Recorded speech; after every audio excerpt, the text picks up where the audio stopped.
Muchas gracias a los organizadores por esta invitación en esta benemérita universidad, en este majestuoso salón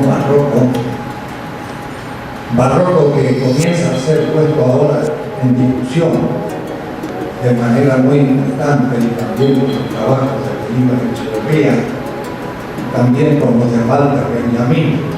Es muy interesante hablar de barroco, pero el tema que llamo hoy es un diálogo con mi amigo John Holloway, si me admite la mitad. Es la tercera vez que nos encontramos ahora en presencia. Una vez fue en la Facultad de Filosofía de la UNAM.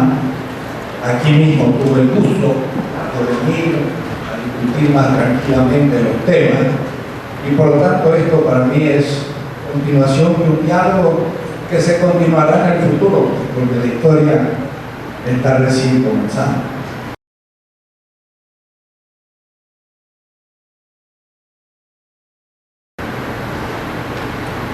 Me quiero referir en los 20 minutos que han dado a mi último libro, que ha sido editado en la jornada, que se llama Carta a los Indignados. La Carta a los Indignados ocupa 30 páginas, pero después viene un trabajo mucho más estructurado, de unas 60 páginas, sobre democracia participativa y representativa, primer punto. Después el tema político en marzo, que es fundamental porque no está claro, y el tercero, las condiciones democráticas del liderazgo.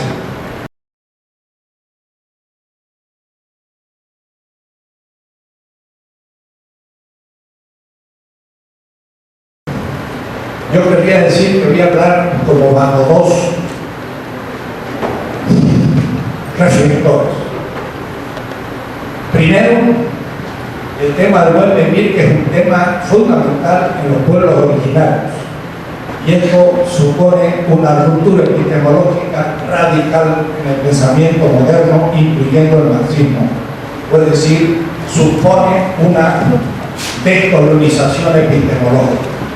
Y eso estoy trabajando duro, y no podré hablar mucho hoy, pero vamos a hablar estos días, porque, como decía Evo Morales, la revolución en camino en América Latina, no violenta, sucesiva y no democrática, y socialdemócrata, es una revolución cultural. Pero cultural no en el sentido de los chinos en el 76, sino en un sentido integral. La cultura incluye la agricultura, la economía, la política y hasta los dioses. La cultura es todo.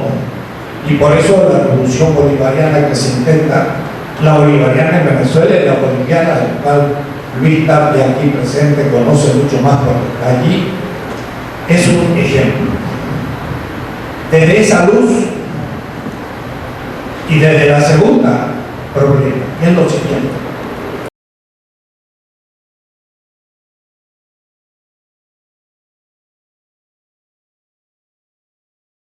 La izquierda en general ha criticado al poder, incluyendo al Estado, y lo ha hecho tradicionalmente porque no ha tenido el poder. Cuidado, el poder, yo digo siempre, no se tiene, se ejerce, porque el único sede del poder es el pueblo, y por tanto no se toma, porque el Estado lo que más hace, si es que hay, es un ejercicio delegado. Y el ejercicio delegado del poder se puede tomar, pero lo que se toma son las instituciones, no el poder. El poder reside en el pueblo y solo en el pueblo, y no se toma, se fortalece o se debilita, pero el pueblo es el único lugar. Pero eso supone una definición del poder. Este es el segundo aspecto que quiero indicarles. Hoy la izquierda en América Latina,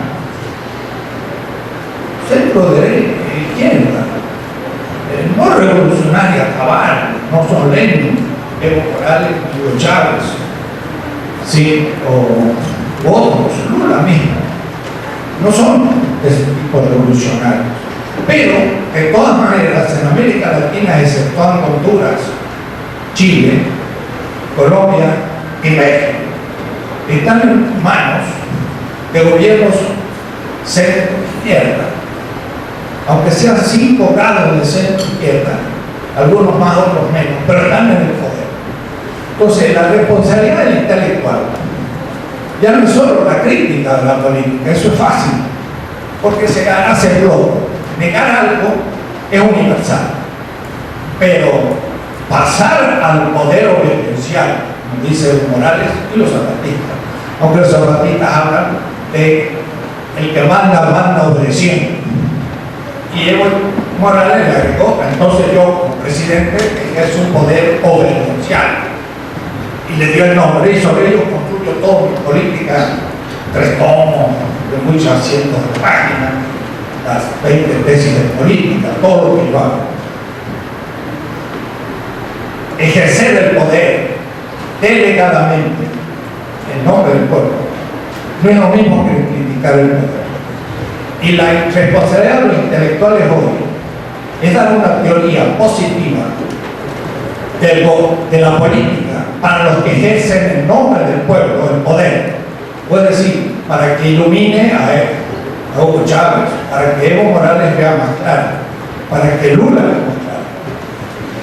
García Linera no necesita ver más claro.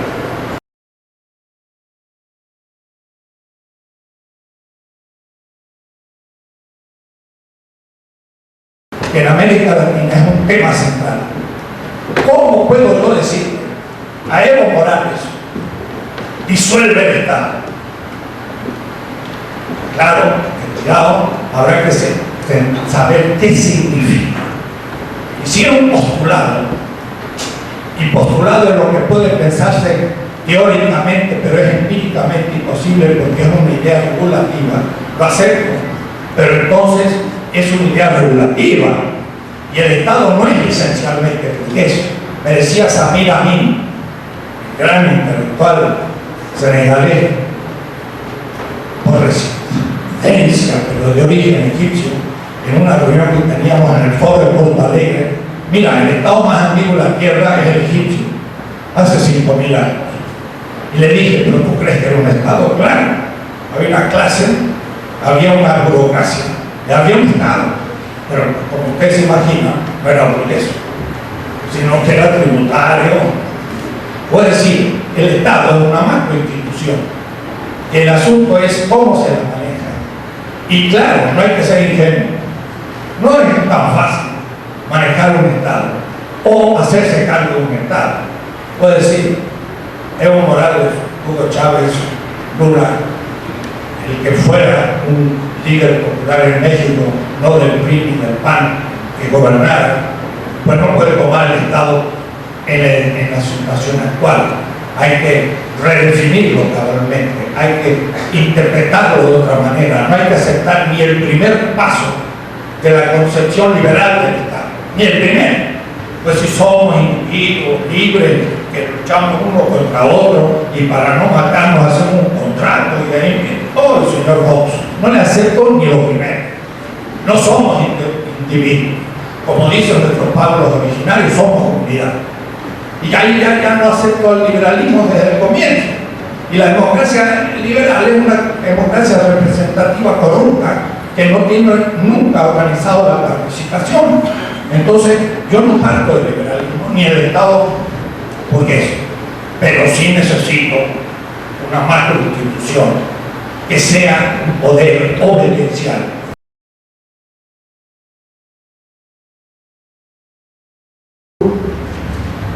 La disolución del Estado como realización empírica inmediata sería la propuesta de Nozick.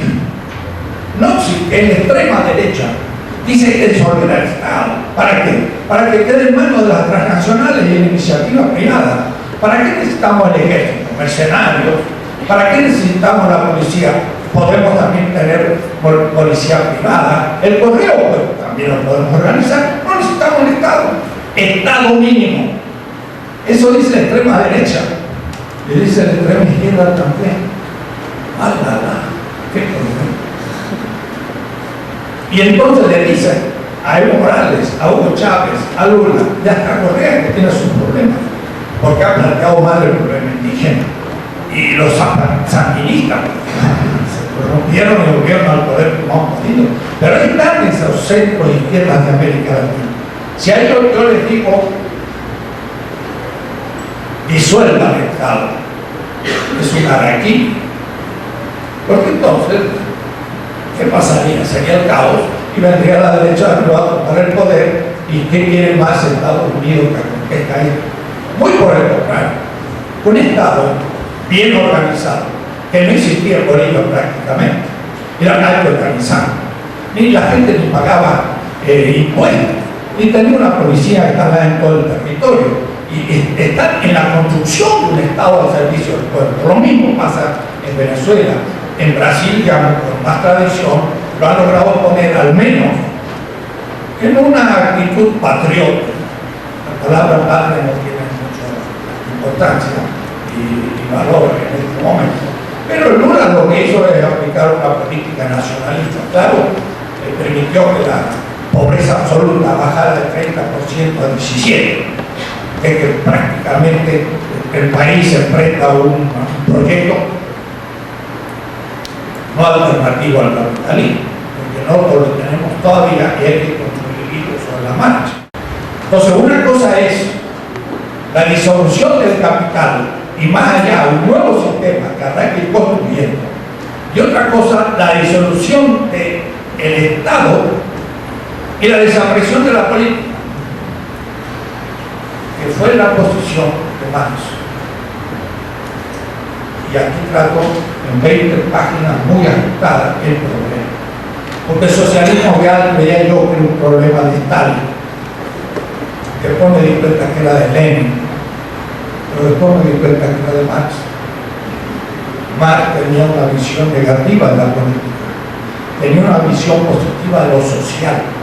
Lo económico-social es fundamental. Por la sociedad hay que bombardear el Estado. Mientras que Bakunin creía en la política y Marx se reía de él. Y hay que producir la revolución, ese es el momento político. Luego la victoria del proletariado y disolución del Estado, pero no solo disolución del Estado, fin de la política. ¿Y qué viene después? La administración. Eso fue el socialismo real. Problema, porque después de la revolución empieza la verdadera política. Y empieza la verdadera discusión, y empieza la verdadera democracia, participativa y representativa, articulada a ambas. Cuidado, no pura participación, porque se hace caos, y no la representación que está corrompida en todo el mundo, sino una representación que es juzgada desde la participación.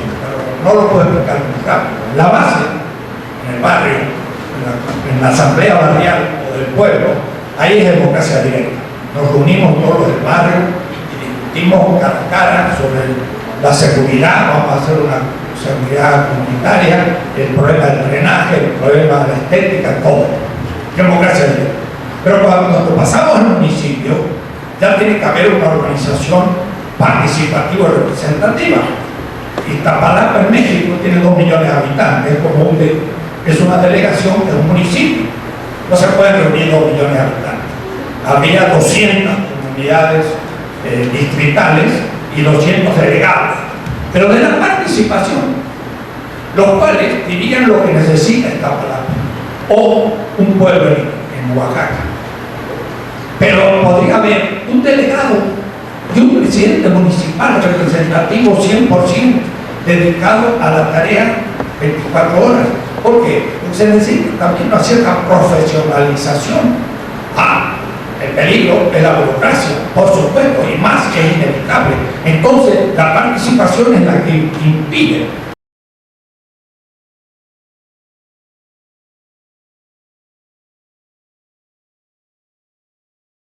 En Venezuela hay una ley dictaminada en diciembre del 2010, que es la ley del poder popular, que tiene 2 partes. Por una parte, la institucionalización de la participación que se concreta en la planificación de las necesidades de la gente que ellos estipulan a nivel base, comuna, municipio, provincia y nación. La planificación está en manos del pueblo, que le presenta la representación. Queremos que en el barrio se asfalte la calle, haya mejor seguridad, etc. Entonces, el presidente municipal capta esas necesidades del pueblo, no como propuestas electorales, sino desde una planificación, desde la participación. Y hace o no hace. Entonces viene la participación por el otro lado y le pregunta al fin del primer año: señor presidente municipal, dijimos que íbamos a hacer esto y no lo hizo. Llamamos una auditoría, hay una ley de auditorías en Venezuela, y entonces juzgamos al señor presidente y podemos destituirlo. Puede decir, la participación puede instituir la representación, y la cosa es compleja, pero ya ha adquirido consistencia jurídica aún en Venezuela. Digo esto, que es imposible que lo discutamos ahora, pero hay que tener mucha imaginación para ver el nuevo Estado que se está creando en algunos países latinoamericanos. Entonces, la experiencia liberal, la experiencia europea, norteamericana, no nos sirve. Tenemos que partir de la experiencia comunal de nuestros pueblos y ver lo que nuestras revoluciones están construyendo. Voy a ser muy duro cuando me proponen doctrinas que no se han descolonizado epistemológicamente y que todavía creen en la modernidad y no más allá de la modernidad como lo están exigiendo el buen vivir de los pueblos originarios. Entonces va a ser esto bastante crítico. No voy a aceptar tan fácil argumentos y empezaremos un diálogo que no es una discusión, y como me dice que ya cumplí mis 20 minutos y soy disciplinado, lo seremos todos. Entonces, termino.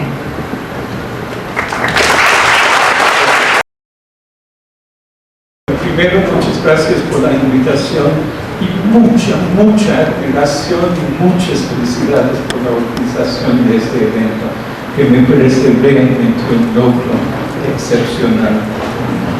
Un logro excepcional de parte de David Ortega y de sus organizadores, pero también tal vez una manifestación de lo que está pasando en las universidades, no solamente aquí en la UAP, pero me parece que en las universidades de todo el mundo, que precisamente en el momento en que las universidades se están volviendo cada vez más absurdas, cada vez más autoritarias, cada vez más vinculadas al neoliberalismo, precisamente en este momento están surgiendo movimientos para crear espacios que caminan en el sentido opuesto. Y me parece que esto realmente es el significado de este evento. Por supuesto, muchas gracias a Enrique también por su participación. Es un placer vernos otra vez, es un placer seguir con el debate y espero que vayamos a seguir. Mi punto, yo creo que los dos, obviamente, supongo que nos consideramos más o menos marxistas libertarios o buscando la renovación del marxismo. Entonces, pero al mismo tiempo, me parece que nuestro punto de partida es realmente radicalmente diferente. Entonces, voy a tratar de explicar un poco cómo yo veo al Estado.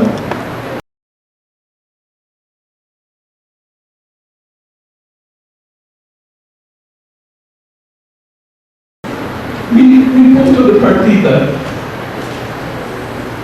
es que estamos viviendo dentro de un tsunami, de destrucción, un tsunami de muerte, una dinámica que ahora ha llegado a proporciones que amenazan la existencia misma de la humanidad. Entonces estamos ahora viviendo en un sistema capitalista, porque obviamente hablo del capitalismo, que no solamente está basado en la injusticia, en la explotación, en la violencia, sino también en la destrucción visible de las condiciones de existencia de los humanos. Eso se ve por todos lados, ¿no? Se ve en la destrucción del campesinado, la explosión caótica de las ciudades, la destrucción de la tierra por las minerías, la masacre de formas de vida no humanas, la masacre también de las vidas humanas. Y la crisis mundial en la cual nos encontramos es una intensificación de esta dinámica, de este asalto. Entonces, a veces siento que estoy como fuera de mi tiempo, pero sigo pensando que si realmente queremos entender la sociedad, si realmente queremos entender lo que está pasando, entonces tenemos que empezar con la categoría del capital no como categoría económica, sino capital como conceptualización de la dinámica de asalto en la cual nos encontramos.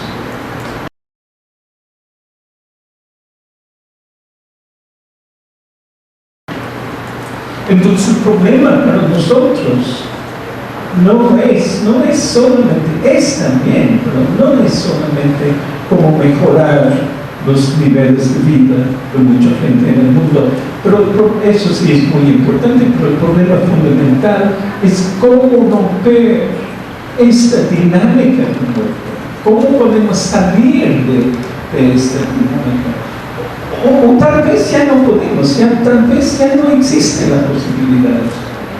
Pero aún si ya es tarde, como que yo todavía no me resigno a simplemente aceptar la destrucción de la humanidad, y ustedes obviamente tampoco no lo aceptan. Por eso estamos aquí, supongo, ¿no? Para pensar en cómo romper esta dinámica de destrucción.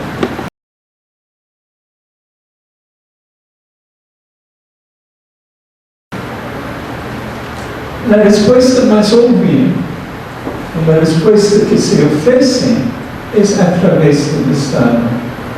A mí me parece que no es así.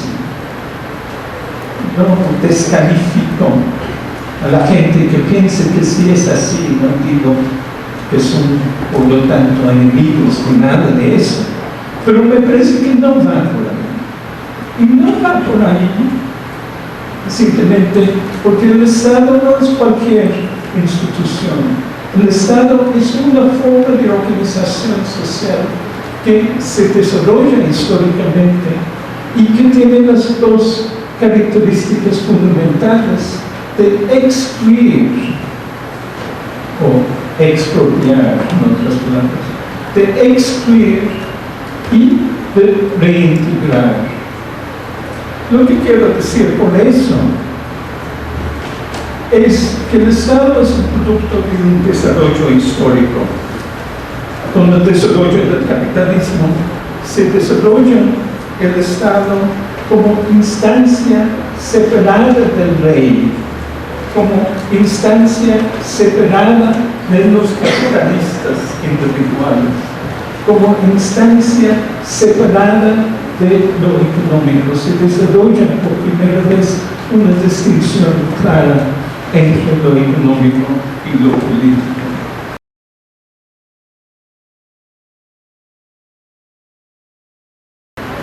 Y lo más importante es que el Estado incorpora por su existencia misma una separación entre la sociedad y su propia organización. Es decir, que el Estado es la separación de un grupo de funcionarios de tiempo completo, más o menos, del resto de la población. Y a ellos, a estos funcionarios, se les confía la responsabilidad de organizar la sociedad, respetando, pero por supuesto, la separación entre lo económico y lo político, respetando, por supuesto, que el capital es de los capitalistas.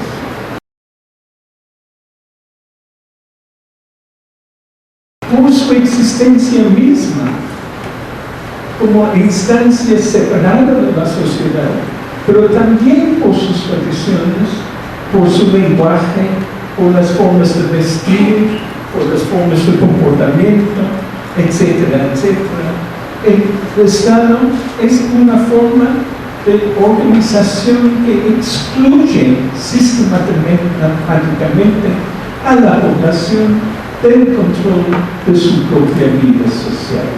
Entonces, no, cuando yo digo no a través del Estado, no estoy diciendo que la organización social no es importante. Sí, la organización social es fundamental, pero el Estado es una forma particular de organización social, es una forma particular de organización social desarrollada a través de los siglos para excluir a la gente del control de su propia vida social. Por eso no lo podemos hacer a través del Estado, a través de una forma de organización que nos excluye. Si estamos en este tsunami, si queremos desarrollar una organización con la fuerza de romper con el tsunami, no tiene sentido pensar en una organización basada en nuestra exclusión.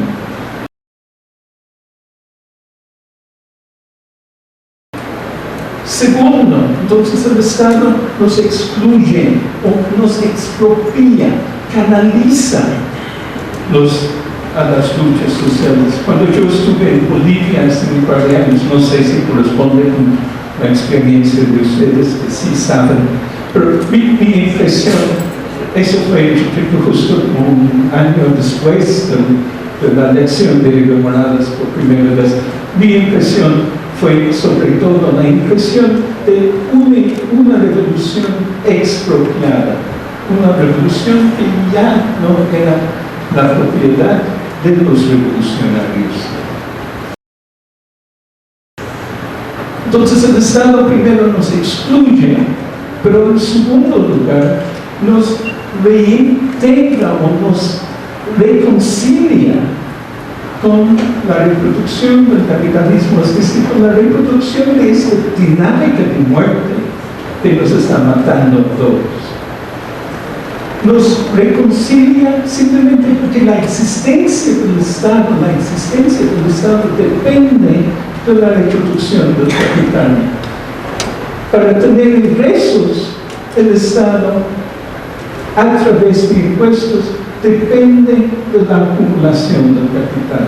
Su existencia y los ingresos de los funcionarios, los ingresos incluso de los profesores universitarios, por supuesto, dependen de los impuestos que dependen de la acumulación exitosa del capital. Entonces, necesariamente el Estado como forma de organización social está vinculado a la reproducción de las relaciones sociales capitalistas, es decir, vinculado a la reproducción de esta dinámica actual de horror.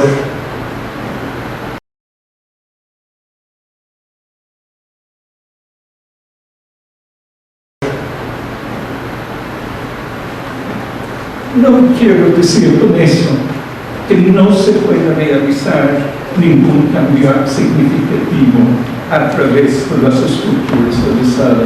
Estaba leyendo, supongo que muchos de ustedes también leyeron el artículo de Luis Hernández la jornada de ayer sobre Bolivia. Y me parece que sí, por supuesto que es impresionante lo que han logrado, lo que están haciendo. Pero al mismo tiempo,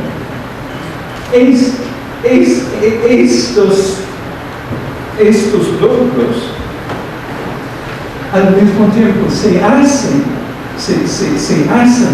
excluyendo y reconciliando, es decir, convirtiendo a los sujetos en objetos de la política estatal, convirtiendo a las víctimas en pobres, convirtiendo a los rebeldes en ciudadanos y alejándonos de la perspectiva de romper con la dinámica del capital.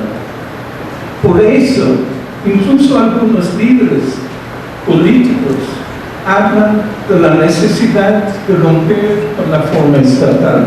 Incluso Chávez, me parece, habla de la importancia de romper con la forma estatal burguesa. Pero él propone hacerlo a través de la construcción de un Estado comunal. A mí me parece que realmente esta expresión es una expresión totalmente contradictoria, porque Estado es una forma de organización que nos excluye y la comuna es una forma de organización que incluye. Entonces, hablar de Estado comunal o hablar de Estado soviético, ¿no?, que quería decir la misma cosa, es ocultar una contradicción, ocultar la contradicción que tenemos que reconocer.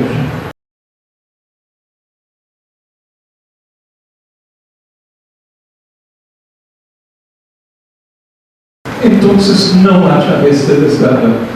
Si queremos hablar del Estado, tenemos que hablar primero de la relación entre capital y Estado y, segundo, que es realmente primero también, hablar del Estado como una forma históricamente específica de relaciones sociales y no solamente como si fuera cualquier forma de organización social. Obviamente, eso nos deja con el problema, ¿no? Entonces, si no a través del Estado, entonces ¿cómo podemos cambiar el mundo? ¿Cómo podemos romper la dinámica capitalista?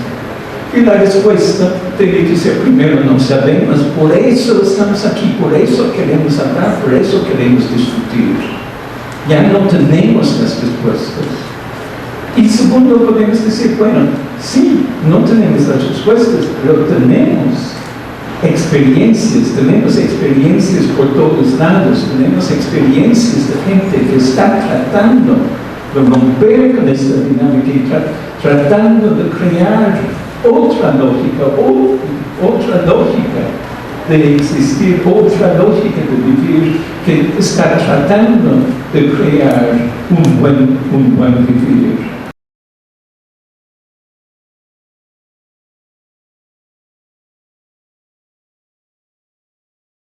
El capitalismo es el mal vivir. Y realmente no me parece obvio que, por supuesto, que el capitalismo es el mal vivir.